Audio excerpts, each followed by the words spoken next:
সম্প্রতি মুক্তি পাওয়া নতুন কোরিয়ান ড্রামা রিবন রকের এক্সপ্লেন নিয়ে আবার চলে এসেছি। আশা করি ড্রামাটি তোমাদের কাছে খুব ভালো লাগবে। আর যদি ভালো লেগে থাকে তাহলে প্লিজ ভিডিওটিতে লাইক দিতে ভুলো না। আর আমার চ্যানেলটি যদি সাবস্ক্রাইব করা না থাকে তাহলে প্লিজ চ্যানেলটি সাবস্ক্রাইব করে দিও। যারা এর আগের পর্ব দেখোনি তারা আমার চ্যানেল থেকে আগের এপিসোডগুলো দেখে নিতে পারো, নয়তোবা এই পর্বের কিছুই বুঝতে পারবে না।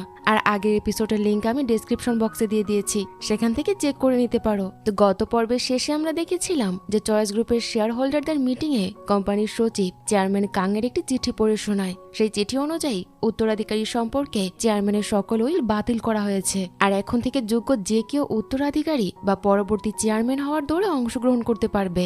এর মানে ছিল যে ভবিষ্যতে যার মধ্যে যোগ্যতা থাকবে সে চেয়ারম্যান পদের জন্য নির্বাচনে লড়তে পারবে। এই কথা শুনে দুই দুষ্টু ভাই বোন এই চিঠিটা প্রথমে বিশ্বাস করে না, কিন্তু সেক্রেটারি তিনটি বিখ্যাত প্রতিষ্ঠানের পক্ষ থেকে দেওয়া সিগনেচার ভেরিফিকেশন সার্টিফিকেট দেখিয়ে দেয়। সেক্রেটারি বলে যে যতক্ষণ না কোনো সঠিক প্রার্থী পাওয়া যাচ্ছে ততক্ষণ পর্যন্ত আমি অস্থায়ীভাবে চেয়ারম্যানের দায়িত্ব সামলাবো।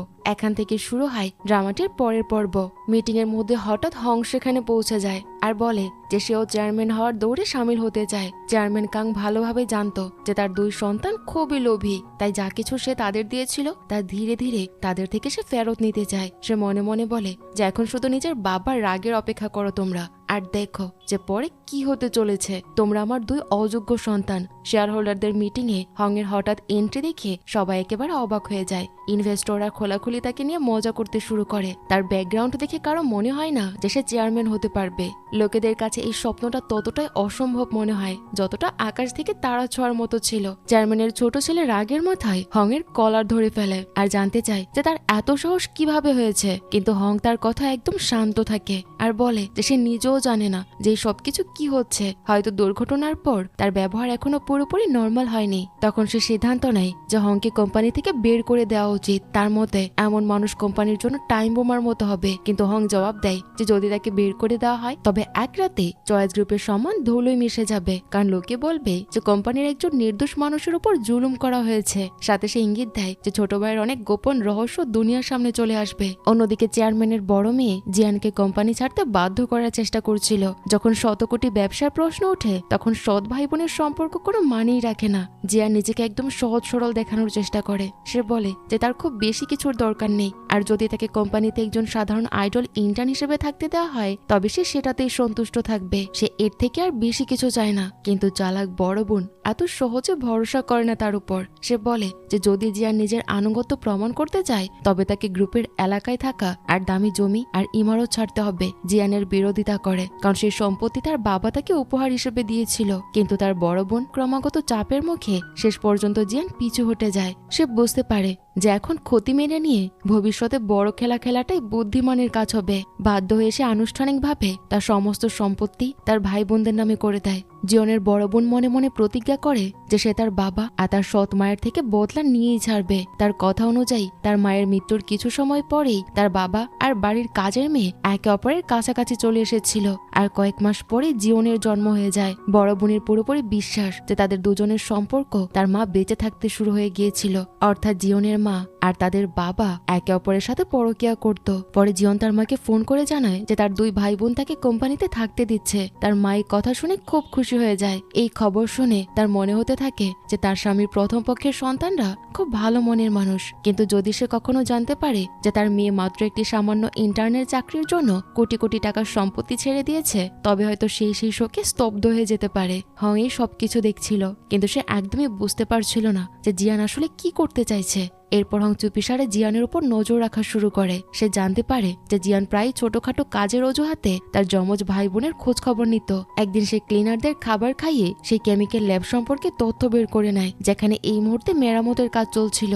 তার চাল এখানেই থেমে থাকে না। অফিস শেষ হওয়ার পর সে ইচ্ছে করেই তার যমজ ভাই বোনের চেয়ারম্যানের ড্রাইভারের কাছে যায় আর তাদের প্রতিদিনের কার্যকলাপ সম্পর্কে তথ্য নেওয়ার চেষ্টা করে। এখন হংয়ের পুরোপুরি বিশ্বাস হয়ে যায় জিয়ান হয়তো কোনো গোপন উদ্দেশ্য নিয়ে কোম্পানিতে ফিরে। সেই রাতেই হং আবার চেয়ারম্যানের অফিসে ঢোকে আর সেখান থেকে বিদেশি মুদ্রা আর সোনার বড় ভান্ডার বের করতে শুরু করে। ঠিক তখনই সে বাহিরে কারোর পায়ের আওয়াজ শুনতে পায়। সে সাবধানে বাহিরে দেখতে যায়, কিন্তু তখনই জিয়ান পেছন থেকে হামলা করে তাকে ধরে ফেলে। সে তার উপর অভিযোগ করে যে সে খুব চালাক আর ভেবেচিন্তে চুরি করা এক চোর। হংকে দেখে জিয়ান পুলিশ ডাকতে যায়, কিন্তু হং তৎক্ষণাৎ তাকে থামিয়ে দেয়। সে বুঝতে পারে যে এভাবে তর্ক করে কিছু হবে না, তাই সে বলে যে দুজনে কোনো নিরাপদ আর শান্ত জায়গায় গিয়ে শান্তিতে কথা বলুক। এরপর দুজনে বিল্ডিং এর ছাদে চলে যায়। সেখানে জিয়ান রাগের মাথায় হং এর ব্যাগ খুলে তার সমস্ত জিনিস মাটিতে ছড়িয়ে দেয়। ব্যাগ থেকে এত বড় অঙ্কের টাকা বের হয় যে অনেক প্রজন্ম অনায়াসে চলতে পারবে। এখন তার সামনে প্রমাণও আছে আর সাক্ষীও, তাই তার মনে হয় যে এবার হং এর কাছে কোনো অজুহাত আর বাকি নেই। ঠিক তখনই হং একটি বড় রহস্য ফাঁস করে। সে জানায় যে সে যা কিছু করছে তা চেয়ারম্যান কাং এর নির্দেশে করছে। সে বোঝায় যে টাকা শুধুমাত্র একটি জাল, যার মাধ্যমে সে তার যমজ ভাই বোনকে ফাঁসাতে চায়। এরপর হং জানায় যে তার অ্যাক্সিডেন্ট আর তার কেরিয়ার নষ্ট হওয়ার পেছনে চেয়ারম্যান কাং নয়, বরং ওই যমজ ভাই বোনই ছিল। এটা শুনে তো জিয়ান আরো রেগে যায়। সে জিজ্ঞেস করে যে যদি তার বাবাকে মিথ্যে অভিযোগে ফাঁসানোই হয়ে থাকে তবে হং সামনে এসে সাক্ষ্য কেন দিচ্ছে না। হং এর কাছে জিয়ানের চিন্তা ভাবনা খুব ছেলে মানুষই মনে হতে থাকে। সে বলে যদি সবকিছু এত সহজ হতো তবে দুনিয়াটা কতই না সুন্দর হতো। কোম্পানির ভেতরে প্রভাবশালী লোকদের অনেক দল আছে আর সব দিকে দুর্নীতি ছড়িয়ে আছে। এমন পরিস্থিতিতে এখন তাড়াহুড়ো করা ঠিক হবে না, নয়তো শত্রুরা সতর্ক হয়ে যেতে পারে। হং বুঝতে পারে যে জিয়ান তার বাবাকে নিজের যোগ্যতা প্রমাণ করে দেখাতে চায়। সে দেখাতে চায় যে সে চেয়ারম্যানের চেয়ার আর উত্তরাধিকার দুটোরই যোগ্য। যদিও দুজনের সব বিষয়ে একমত নয়, কিন্তু হং বলে যে তারা একটি দুর্দান্ত টিম হয়ে উঠতে পারে। শেষ পর্যন্ত শত্রুর শত্রু তো বন্ধুই হয়। দুজনের লক্ষ্য একটাই, আর তা হলো যমজ ভাই বোনকে নিচে নামানো। তাই একসাথে মিলে কাজ করাই সবচেয়ে বুদ্ধিমানের কাজ হবে।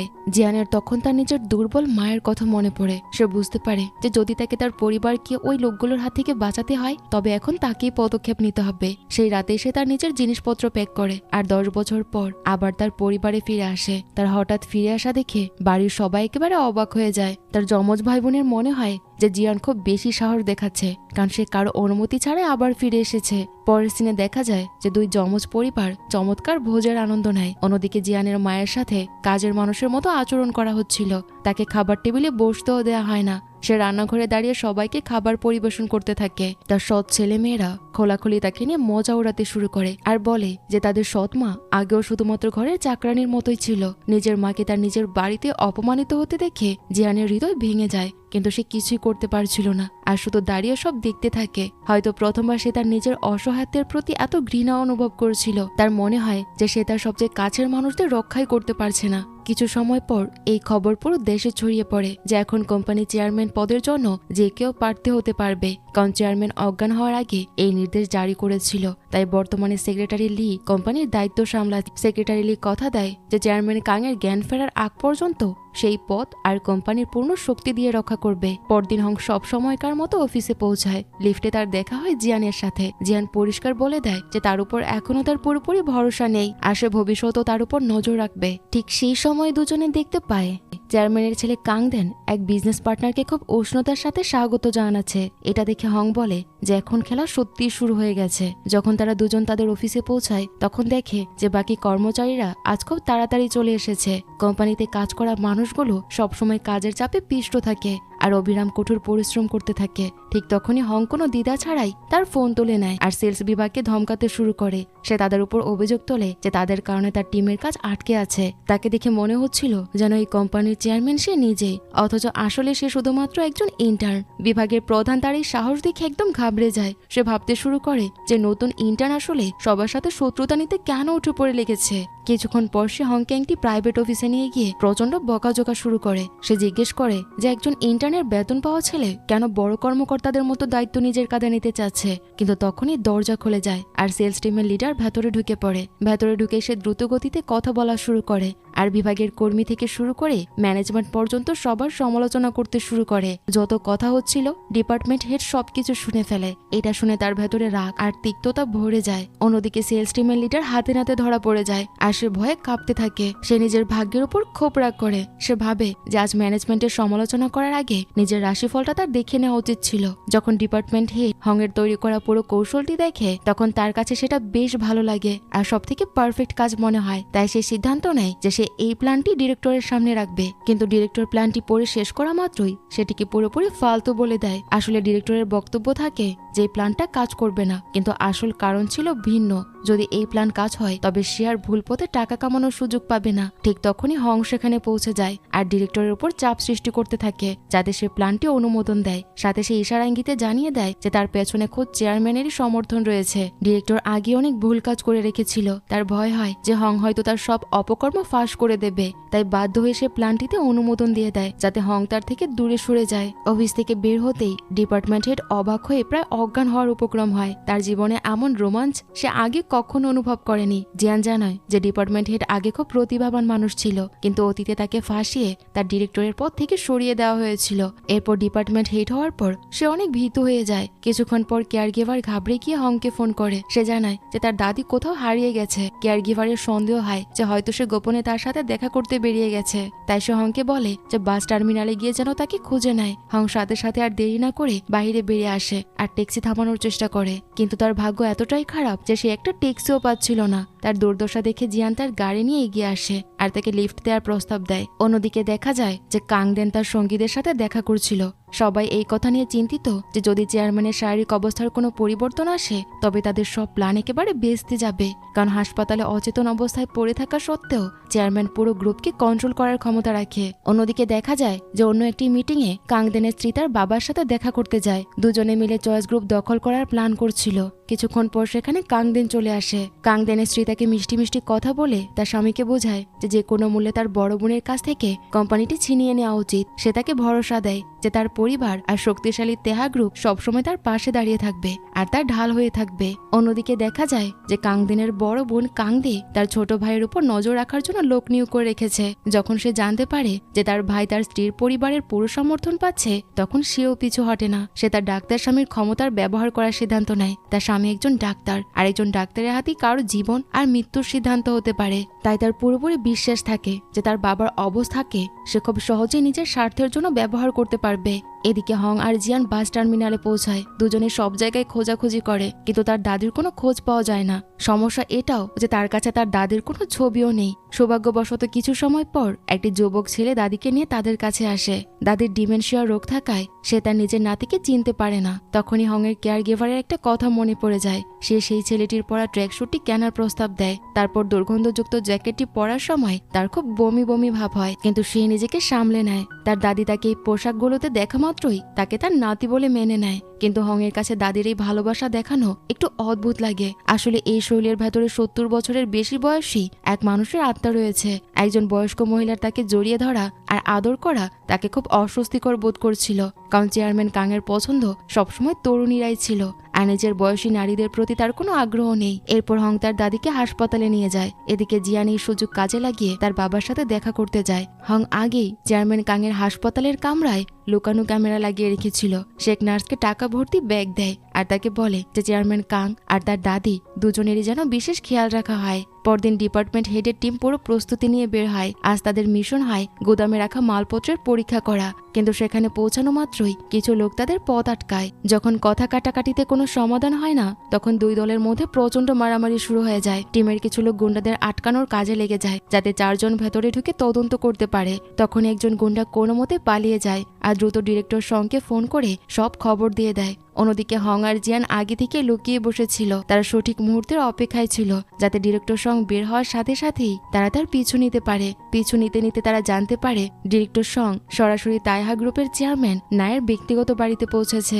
এখন কাংদেনের পুরো ষড়যন্ত্র সামনে চলে এসেছে। সে তার শ্বশুরের সহায়তায় চয়েস গ্রুপ দখল করতে চেয়েছিল। হাং বলে যে এখন জাল গুটিয়ে নেওয়ার সময় এসেছে। কাংদেনের গবনের 300 মিলিয়ন ওন ফেরত পাওয়া গেছে, তাও আবার সুদ সহ। এটা শুনে কাংদেনের অবস্থা এমন হয় যেন সে জ্বলন্ত কয়লার উপর বসে আছে। কিছুক্ষণ পরে সে জানতে পারে যে ডিরেক্টর সং টাকা নিয়ে উধাও হয়ে গেছে। সে যে 300 বিলিয়ন ওন মাত্র কিছুক্ষণ আগে আত্মসাৎ করা হয়েছিল তা মুহূর্তের মধ্যে হাওয়া হয়ে যায়। রাগে পাগল হয়ে কাংদেন চিৎকার করতে শুরু করে আর যে কোনো মূল্যে ডিরেক্টর সঙ্গে ধরে আনার আদেশ দিয়ে দেয়। অন্যদিকে কাংদেও ডিরেক্টর সঙ্গের পালিয়ে যাওয়ার খবর পেয়ে যায়। তার মনে হয় যে পুরো খেলার আসল মাস্টারমাইন্ড চেয়ারম্যান নয়, সে তার সরল ছোট ভাইয়ের জন্য করুণা অনুভব করতে থাকে যে তার স্ত্রী আর শ্বশুরের হাতে পুরোপুরি ব্যবহৃত হচ্ছে, আর এই বিষয়ে তার কোনো ধারণাই নেই। কিন্তু ভাইয়ের বিপদ দেখে সে খুশি ছিল। সে ঠিক করে ফেলে যে সুযোগ কাজে লাগিয়ে সে তার ভাইকে পুরোপুরি ধ্বংস করে দেবে। অন্যদিকে ডিরেক্টর সং এক নির্ধারিত জায়গায় পৌঁছায় আর টাকা তার স্ত্রী আর সন্তানদের হাতে তুলে দেয়। সে বলে যে তারা যেন দ্রুত বন্দরে যায় আর দেশ ছেড়ে পালিয়ে যায়। পরিবার থেকে আলাদা হওয়ার কিছুক্ষণ পরই একটি গাড়ি হঠাৎ তার সামনে এসে পথ। অন্যদিকে চেয়ারম্যান না নিজেকেই খেলার সবচেয়ে বড় বিজয়ী মনে করছিল। বেশি পরিশ্রম ছাড়াই 300 বিলিয়ন ওন হাতে পাওয়ায় সে ভীষণ খুশি ছিল। পুরো কালো টাকা আগে একটি ডিজিটাল ওয়ালেটে ট্রান্সফার হয়ে গিয়েছে। এত বড় অঙ্কের টাকার পাসওয়ার্ড তার কাছেই ছিল, তাই তার মুখ থেকে হাসি সরছিল না। কিন্তু চেয়ারম্যান না খুব নিষ্ঠুর মানুষ ছিল। সে চাইছিল যে পেছনে যেন কোনো প্রমাণ বা সাক্ষী একদমই না থাকে। সিন এখান থেকে ডিরেক্টর সঙ্গের কাছে চলে যায়। তার পথ আটকে দাঁড়ানো ব্যক্তিটি অন্য কেউ নয়, বরং হং ছিল। হং তার কাছে 300 বিলিয়ন ওন থাকা ডিজিটাল অ্যাকাউন্টের কোড চেয়ে পাঠায়। প্রথমে ডিরেক্টর সং সরাসরি এই বিষয়টা অস্বীকার করে। তখন হং তাকে এমন এক সত্য দেখায় যা তার হুঁশি উড়িয়ে দেয়। আসলে চেয়ারম্যান না তার টাকা ভর্তি ব্রিফ কেসে বোমা ফিট করে রেখেছিল। যদি হং মাঝখানে না আসতো তবে ডিরেক্টর সঙ্গের খুব মর্মান্তিক মৃত্যু হতে পারত। এমনকি হং নিজেও অবাক ছিল যে বৃদ্ধ না এতটা বিপজ্জনক খেলা খেলতে পারে। এরপর হং ডিরেক্টর সঙ্গে কিছু টাকা দেয় আর বলে যে সে তার পরিবারের সাথে অনেক দূরে গিয়ে নতুনভাবে জীবন শুরু করুক। বিনিময়ে হং 300 বিলিয়ন ওন থাকা ডিজিটাল অ্যাকাউন্টের কোডটি নিজের কাছে নিয়ে নেয়। জিয়ান এসব দেখে মারাত্মক ভয় পেয়ে যায়। তার বিশ্বাসই হচ্ছিল না যে টাকার জন্য মানুষ কতটা নির্দয় আর ভয়ঙ্কর হতে পারে।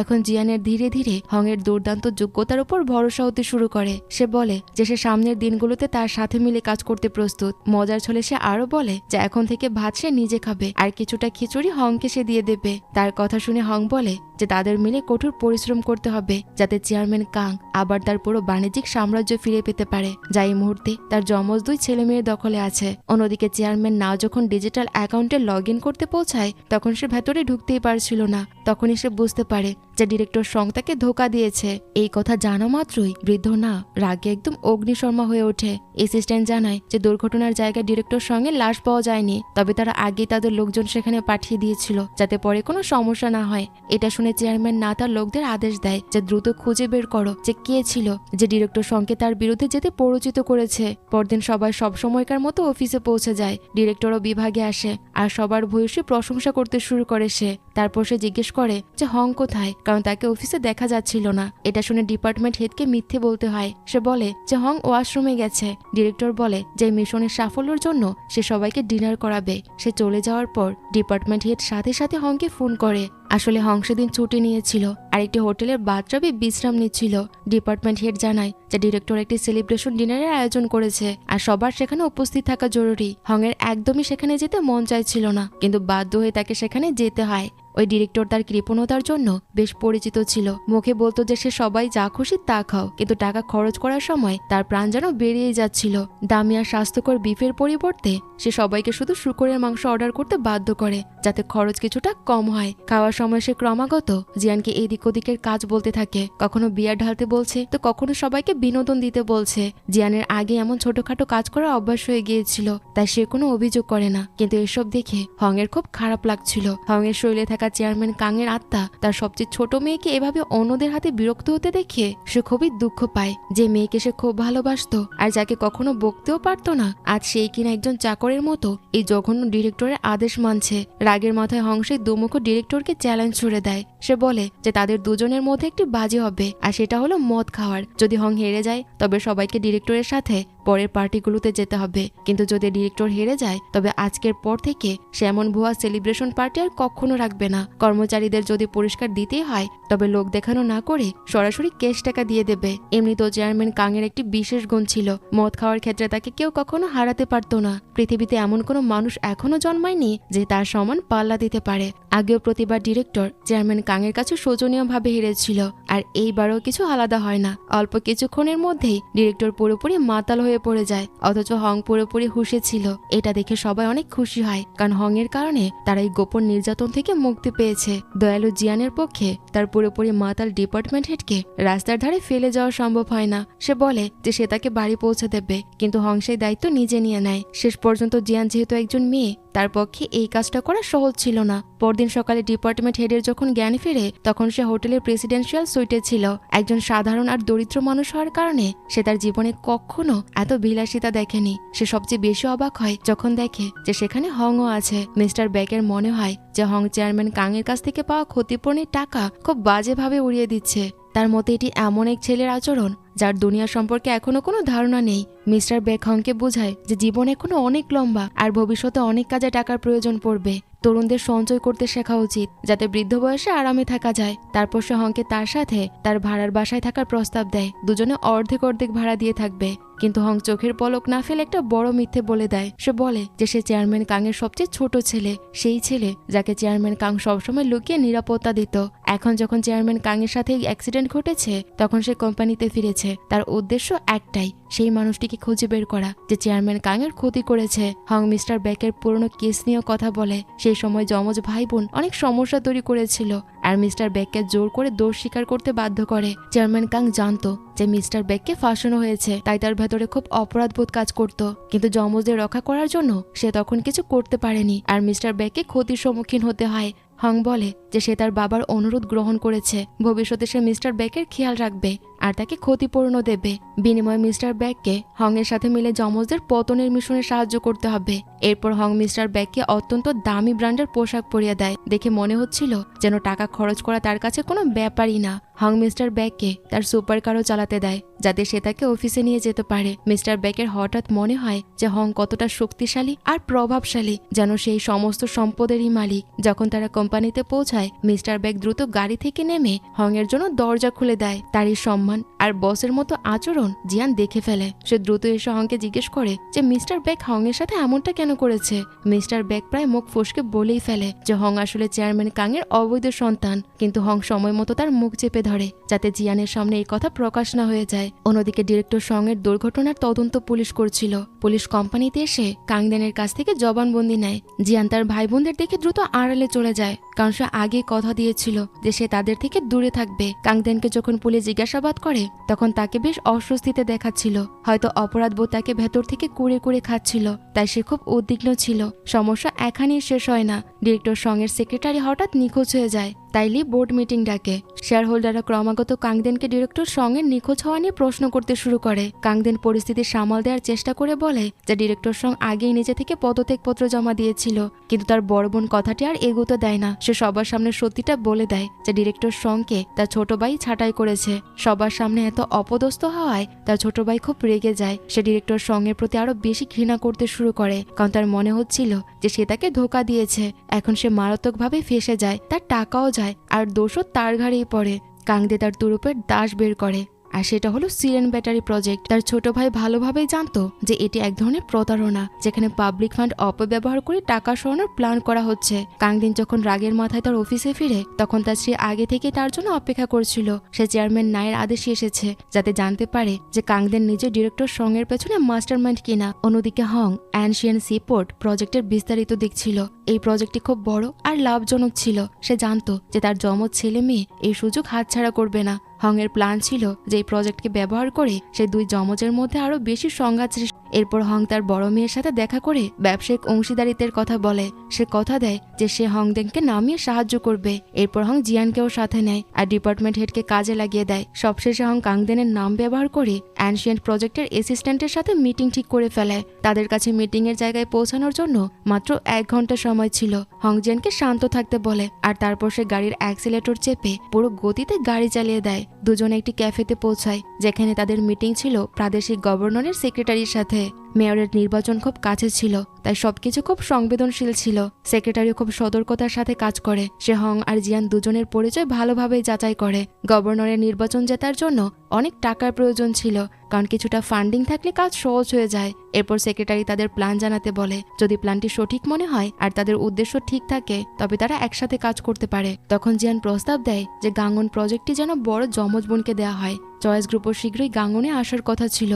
তাই সেই সময় একসাথে কাজ করে সবচেয়ে বুদ্ধিমানের কাজ। তার কথার সাথে তাল মিলিয়ে হংও জানায় যে গভর্নর যদি তাদের সাথে কাজ করে তবে তার কোনো ক্ষতি হবে না। এই ডিলটি এক ডিলে দুই পাখি মারার মতো হবে। একদিকে কয়লার কারণে হওয়া দূষণ সমস্যার সমাধান হবে, অন্যদিকে শহরের বেকার মানুষগুলো চাকরি পেয়ে যাবে। হং খুব দ্রুত আর চাপের মুখে কথা বলার কৌশল অবলম্বন করে। সে ক্রমাগত দ্রুত কথা বলতে থাকে আর নিজের একই বক্তব্য বারবার বলছিল। সে একের পর এক প্রশ্ন করতে থাকে আর সেক্রেটারিকে শান্ত হয়ে ভাবার সময়টুকু সে দিচ্ছিল না। জিয়াং হং এর এই আত্মবিশ্বাস আর শান্ত স্বভাব খুব পছন্দ করছিল। পরিস্থিতি যতই কঠিন বা বিপজ্জনক হোক না কেন, হং সবসময় সব কন্ট্রোলে রাখত। অন্যদিকে চেয়ারম্যান নাকে জানানো হয় যে কাংদেন ডিরেক্টর সঙ্গে সমর্থন করছে না। এরপর দুজনে ঠিক করে যে সব দোষ বড় যমজ বোনের উপর চাপিয়ে দেওয়া হবে, যাতে তাদের দুজনের সম্পর্ক নষ্ট হয়ে যায়। সন্ধ্যায় বিলাতে মিসেস কো তার সৎ সন্তানদের সেবা করছিল, তাও বাধ্য হয়ে। একটি ছেলে তার সৎ দাদিকে রান্নাঘরে গিয়ে খাবার আনতে বলে। তখনই কাংদেনের স্ত্রী বাড়িতে আসে আর জানায় যে তার স্বামী আজ রাতে বাড়িতে খাবে না, কারণ সে তার বন্ধুর সাথে মিটিং এ ব্যস্ত। পরে মিসেস কো নিজে খাবার পরিবেশন করতে চায়, কিন্তু কাংদে তাকে আবার রান্নাঘরে পাঠিয়ে তার ভাইয়ের জন্য হ্যাংওভার স্যুপ বানাতে বলে। অন্যদিকে দেখা যায় যে কাংদেন আর চেয়ারম্যান না গভর্নরের সাথে ডিনার করছিল। তাদের উদ্দেশ্য ছিল গাঙ্গন পোর্ট প্রজেক্টটি ছোট যমজ বোনের বাচ্চা নামে করানো। খাওয়া শেষ করার পর সবাই যাওয়ার প্রস্তুতি নেয়। গভর্নরের স্ত্রী একটি সুটকেস গাড়ি ট্রাঙ্কে রেখে দেয়। অন্যদিকে মিস্টার ব্যাক এই সবকিছু লুকিয়ে ক্যামেরায় রেকর্ড করে নেয়। অন্যদিকে দেখা যায় যে হং এর মনে হয় জিয়ানকে একা বাড়ি পাঠানো ঠিক হবে না, তাই সে নিজে তাকে বাড়ি পর্যন্ত পৌঁছে দেয়। যখন সে বাড়ি পৌঁছায়, মিসেস কো তার মেয়েকে দেখে দৌড়ে বাইরে বেরিয়ে আসে। হং তাকে দেখে অনেক ইমোশনাল হয়ে পড়ে। সে সরাসরি তার কাছে যেতে চায়। চেয়ারম্যান কাং এর আত্মা খুব দুঃখ পায় যখন দেখে যে তার স্ত্রী কতটা দুর্বল হয়ে বাড়িতে আছে। সে বুঝে যায় যে বাড়িতে শুধু তার স্ত্রী তাকে সত্যিকারের ভালোবাসত। মিসেস কো এখনো বিশ্বাস করতে পারছিল না যে চেয়ারম্যান কাং দুর্ঘটনা ঘটিয়ে পালিয়ে যেতে পারে। সে খুব কাঁদছিল। জিয়ান তার মাকে সামলে নেয় আর শান্ত করে। তখনই মিসেস কো হংকে সামনে দেখে সে অনেকটা লজ্জা পায়, কারণ সে তার সামনে কেঁদে ফেলেছে। তাই সে তার কাছে ক্ষমা চায়। ভেতরে গিয়ে জিয়ান দেখে যে ডাইনিং টেবিল খুব নোংরা হয়ে আছে। মিসেস কো আবার রান্নাঘরে যেতে চায়, কিন্তু জিয়ান তাকে থামিয়ে দেয়। সে সিদ্ধান্ত নেয় যে আজ খাবার অর্ডার করে নেওয়া যাক, যাতে তার মার কিছুটা বিশ্রাম হয়। মা ও মেয়ে মিলে খাবার খায় আর বিয়ারও পান করে। অনেকদিন পর দুজনে এমন রিল্যাক্স করার সময় পেয়েছে। জিয়ান তার মাকে খুশি দেখে খুব ভালো ফিল করছিল। পরে সে তার মাকে ঘুম পাড়িয়ে দেয় আর নিজের ঘর পরিষ্কার করতে শুরু করে। সে সব বাসন মেজে ঝকঝকে করে ফেলে। সে বুঝতে পারে যে এই পরিবার তার মায়ের উপর অনেক বেশি অন্যায় সুযোগ নিয়েছে। পরদিন সকালে মিসেস কো ঘুম থেকে উঠে দেখে যে তার মেয়ে ফিরে এসেছে আর তার সাথে বাইরে থেকে আনা খাবারের বড় বড় ব্যাগও আছে। তার যমজ ভাই বোনরা ঘুম থেকে ওঠা মাত্রই খাবার চাইতে শুরু করে। জিয়ান খাবারগুলো প্লেটে সাজাতে থাকে আর মিসেস কো সেগুলো টেবিলে নিয়ে গিয়ে পরিবেশন করে। সবাই খাবার খেয়ে খুব খুশি হয়। সবারই খাবার খুব সুস্বাদু লাগে। মিসেস কো তার মেয়ের সাথে রান্নাঘরে আনন্দের সাথে সময় কাটাচ্ছিল। সে নতুন একটি পদ্ধতি শিখে নেয় যাতে কাজ করা অনেক সহজ হয়ে যায়। এতে সে নিজের বিশ্রামের কিছুটা সময়ও বাঁচাতে পারত। অন্যদিকে দেখা যায় যে সকালে মিস্টার ব্যাগ হং এর সাথে দেখা করতে আসে। তার কাছে কিছু টাকা আসায় সে হাত খুলে খরচ করতে শুরু করেছে। হং তাকে দেখে ভাবে যে তার কাপড়গুলো কত অদ্ভুত আর উজ্জ্বল, পুরো ফ্লোরার আর চোখ ধাঁধানো স্টাইল, যা দেখে তার চোখে অস্বস্তি হচ্ছিল। তবু হং খুব চালাকির সাথে তার দ্রুত কাজ করার প্রশংসা করে আর বলে যে ভবিষ্যতেও সে তাকে খুব বিশ্বাস করবে আর কোনোদিন তার ক্ষতি হতে দেবে না। এরপর সে তাকে একটি নতুন কাজ দেয়, আর তা হলো কাংদেন গভর্নরের ইলেকশন ক্যাম্পেইনে কত টাকা খরচ করেছে তার খোঁজ নেওয়া। পরদিন মিস্টার ব্যাগ কঠোর পরিশ্রম করে যে তথ্য বের করে তা নিয়ে সে খুশি মনে রিপোর্ট জমা দিতে আসে। তারপর সে সেই রিপোর্ট নিয়ে কাংদের কাছে যায়। রিপোর্টটি পাওয়া মাত্রই সে খুব রেগে যায় আর সাথে সাথে আদেশ দেয় যে আজই হংকে সরিয়ে দেওয়া হোক। কিন্তু আদেশটি কার্যকর হওয়া ঠিক আগ মুহূর্তে গভর্নরের সেক্রেটারি ভেতরে আসে। সে জানায় যে গভর্নর বড় যমজ বোনের সাথে কাজ করার জন্য সম্মতি দিয়েছে। এটা শুনে সে খুব খুশি হয়ে যায়। তার মনে হতে থাকে যে এখন তার জয় খুব কাছে। ঠিক সেই সময় হং খেলার মোড় ঘুরিয়ে দেয়। সে সেক্রেটারিকে কঠোরভাবে ধমকায় আর বলে যে সে কাংদের অপমান করেছে। সে বেশ কিছু শর্ত আর দাবি রাখে, যার ফলে গভর্নরের টিমকেও সমঝোতা করতে হয়। তার এই মনোভাবে সেক্রেটারি খুব রেগে যায়। তার মনে হয় যে হং তার মূল্যবান সময় নষ্ট করছে। অন্যদিকে এইসব দেখে কাংদেও খুব অস্থির হয়ে পড়ে, কারণ তার বড় ডিলটি প্রায় ভেস্তে যাওয়ার উপক্রম হয়। কিন্তু হং খুব শান্তভাবে বলে যে আসল জয় তাদেরই হয়েছে। ঠিক তখনই টিভিতে খবর আসে যে প্রাদেশিক গভর্নর পদত্যাগ করেছে। আসলে হং গভর্নরের ঘুষ নেওয়ার ছবি সরাসরি তাকে পাঠিয়ে দিয়েছিল। জিয়ানো ফোন করে তাকে হুমকি দেয় আর তার পথ ছাড়তে বাধ্য করে। অন্যদিকে দেখা যায় যে কাংদেন এই খবর শুনে খুব রেগে যায় যে প্রার্থীর ওপর সে টাকা লগ্নি করেছিল সে মাঝপথে তাকে ধোঁকা দিয়েছে। সে গভর্নরকে কল করে জানতে পারে যে কেউ একজন পুরুষ সওদা নষ্ট করে দিয়েছে। এরপর সে খবর পায় যে তার বড় বোন গ্যাংওন পোর্ট প্রজেক্টটি দখল করে নিয়েছে। সে দ্রুত প্রেস কনফারেন্সে পৌঁছে যায় আর তার বোনকে জিজ্ঞেস করে যে কেন সে তার প্রজেক্ট ছিনিয়ে নিয়েছে। সে বলে যে চেয়ারম্যানের চেয়ার তার যতই প্রয়োজন হোক না কেন তার নিজের ভাইয়ের কাছ থেকে এই প্রজেক্ট ছিনিয়ে নেওয়া তার মোটেও উচিত হয়নি। সেক্রেটারি লি তখন বলে যে কাংদে একসাথে অনেক দায়িত্ব সামলাচ্ছে, তাই তার ভয় যে সে এই প্রজেক্টটি ভালোভাবে ম্যানেজ করতে পারবে না। কাংদেনও এই কথার সাথে একমত হয়, কিন্তু কাংদে আত্মবিশ্বাসের সাথে বলে যে এত বড় প্রজেক্ট সামলানোর যোগ্যতা শুধু তারই আছে। শেষ পর্যন্ত সেক্রেটারি লি তাকে প্রজেক্টটি দেওয়ার অনুমতি দিতে বাধ্য হয়, কারণ গভর্নর পড়ে যাওয়ার পর কাংদেনের শক্তি আর সমর্থন অনেকটাই দুর্বল হয়ে পড়েছে। কাংদেন তার বোনের কাছে হার মানতে রাজি ছিল না, তাই সে তার পিছু পিছু দৌড়ে সবার সামনে তাকে আটকাতে যায়। সেখানে বিজনেস পার্টনারও উপস্থিত ছিল, তাই কাংদেনের জন্য সামনে আর ঝগড়া করাটা ঠিক মনে হয় না। সে তার সেক্রেটারিকে তার ভাইকে থামাতে বলে, আর তারপর সে তার পার্টনারদের সাথে সেখান থেকে চলে যায়। ভাই বোনের মধ্যকার এই বিষাক্ত সম্পর্ক ধীরে ধীরে ভেঙে পড়তে দেখে হং আর জিয়ান বেশ খুশি হয়। এই পুরো সিনটি সেক্রেটারি লিয়ার লোকেরা রেকর্ড করে নেয়। তার মনে হয় যে সবকিছুর পেছনে আসল মাস্টার মাইন্ড এই দুজনেই। পরে সে এও জানতে পারে যে হং সেই হোটেলের প্রেসিডেন্সিয়াল সুইটে থাকছে, যা বিশেষভাবে চেয়ারম্যান কাং এর জন্য সংরক্ষিত ছিল। এসব দেখে কাংদেন হোয়াং এর যোগ্যতা বুঝে ফেলে, আর সে তার পুরো আচরণ বদলে ফেলে। এখন সে চায় যে হং তার টিমে কাজ করুক। অন্যদিকে হং শান্তভাবে তার কথায় রাজি হয়ে যায়, আর তাকে একটি শর্ত জুড়ে দেয়। সে বলে যে কাংদে জিয়ানের থেকে যে সম্পত্তির কাগজগুলো চুরি করেছিল সেগুলো সব তাকে ফেরত দিতে হবে। সেই সন্ধ্যায় হং জিয়ানকে একটি 5 স্টার হোটেলে ডিনারে নিয়ে যায়। সেখানে সে তাকে সেই সব কাগজ ফেরত দেয় যা কাংদে তার কাছ থেকে কেড়ে নিয়েছিল। নিজের হারিয়ে যাওয়ার সম্পত্তি ফেরত পেয়ে জিয়ান খুব অবাক হয়ে যায়, আর সাথে অনেক ইমোশনালও হয়ে পড়ে। হং এর সাহায্যের তার উপর গভীর প্রভাব পড়ে। হং আগে তার জন্য পথ পরিষ্কার করে রেখেছিল। সেই জমিটি ভবিষ্যতে একটি টুরিস্ট রিসোর্ট হওয়ার কথা ছিল। আগামী সময় জিয়ানকে শুধু আরামে বসে টাকা গুনতে হবে। এরপর হং অজুহাত দেখে বাইরে চলে যায়। আসলে সে মিসেস কোকেও জিয়ানের সাথে সে একই জায়গায় ডিনারের জন্য ডেকেছিল। সে খুব ভেবেচিন্তে মিসেস কোয়ের পছন্দ মতো খাবার আর ওয়াইন বেছে রাখে। এত বুদ্ধিমান আর স্টাইলিশ একজন মানুষের সাথে কার না মন গলে যায়। গভীর রাতে হং চুপচাপ চেয়ারম্যান কাং এর গ্যারেজে চলে যায়। এত সময় পর গাড়ি চালিয়ে সে খুব শান্তি পায়, আর কিছুক্ষণ শহরের রাস্তায় গাড়ি চালাতে থাকে। যখন সে গাড়ি থেকে নামে তখনই হঠাৎ কাংদে তাকে ধরে ফেলে। সে বলে যে সে তার আসল পরিচয় জেনে ফেলেছে। এটা শুনে তো হং এর চেহারা ভয় একদম ফ্যাকাশ হয়ে যায়। আর এই সিনের মধ্য দিয়েই এই এপিসোডটি এখানেই শেষ হয়ে যায়। তো ড্রামাটি তোমাদের কাছে কেমন লেগেছে তা কমেন্টে জানাতে ভুলো না। যদি একটুও ভালো লেগে থাকে তাহলে প্লিজ ভিডিওটিতে লাইক করে দিও। আর যারা এখনো আমার চ্যানেলটি সাবস্ক্রাইব করোনি তারা চাইলে আমার চ্যানেলটি সাবস্ক্রাইব করে দিতে পারো। দেখা হচ্ছে পরবর্তী কোনো ভিডিওতে। সেই পর্যন্ত সবাই ভালো থাকো আর